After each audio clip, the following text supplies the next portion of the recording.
Comment faire pour augmenter notre foi? Lorsqu'on lit les récits de Jésus dans les Écritures, on voit sans cesse que Jésus reprochait aux autres de ne pas avoir assez de foi. Il reprochait à ses disciples, pourquoi manquez-vous de foi? Ayez foi en Dieu. Et constamment il dit, ta foi t'a sauvé. Je n'ai jamais vu une telle foi, même en Israël. Et c'est toujours la foi, la confiance que l'on met en Dieu, cette ferme assurance que l'on a que Dieu va nous exaucer, qui fait que ces personnes avaient le miracle, obtenaient le miracle dont ils avaient besoin. Et cela nous pousse à nous poser cette question. Comment faire pour avoir une foi forte? Comment faire pour augmenter, grandir dans la foi? Et je me suis posé cette question.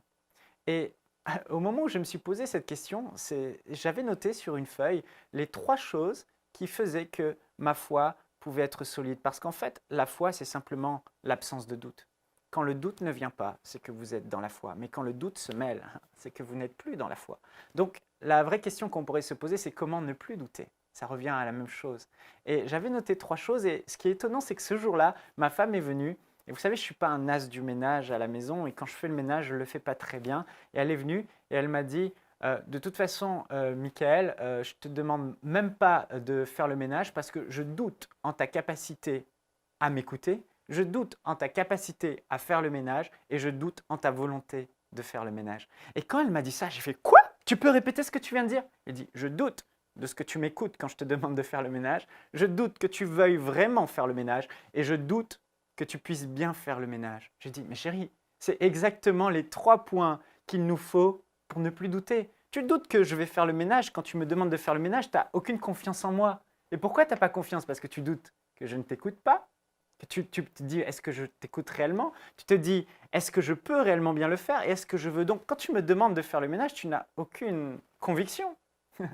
Et c'est réellement ce que j'avais noté sur ma feuille.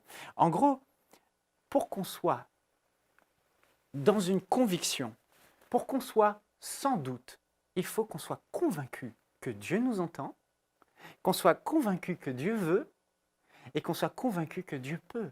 Frères et sœurs, si nous arrivons à grandir dans ces 3 axes, être convaincu que Dieu nous entend quand on prie, être convaincu que Dieu veut, et là c'est l'œuvre de la croix, frères et sœurs, quand on réalise que Dieu nous a tellement aimés, nous a tant aimés, qu'il a donné son Fils Jésus mourir sur cette croix pour nous bénir, on réalise que Dieu veut et que c'est la volonté. Donc la révélation qu'on a de l'œuvre de la croix, plus elle sera grande, plus on n'aura plus aucun doute. Oui, Dieu veut me bénir. Oui, Dieu veut que je sois en bonne santé. Oui, Dieu veut que j'ai la vie éternelle. Il n'y a plus de place au doute.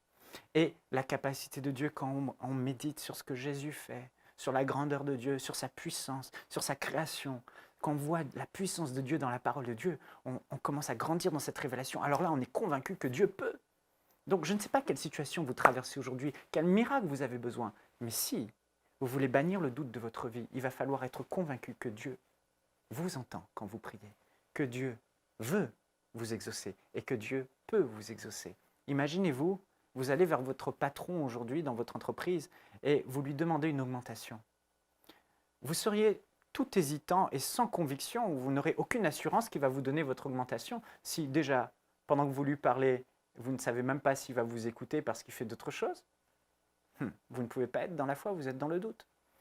Si vous ne savez pas qu'il veut vous augmenter, et si vous ne savez pas si l'entreprise a les moyens de vous augmenter. Mais par contre, si vous savez que votre patron est à votre écoute, si vous savez que votre patron veut vous augmenter avant même que vous ne lui demandez, et si vous savez avant que vous ne lui demandez qu'il peut vous augmenter, qu'il a les moyens et qu'il a les finances, alors là, vous arrivez devant lui avec beaucoup d'assurance et aucun doute en vous.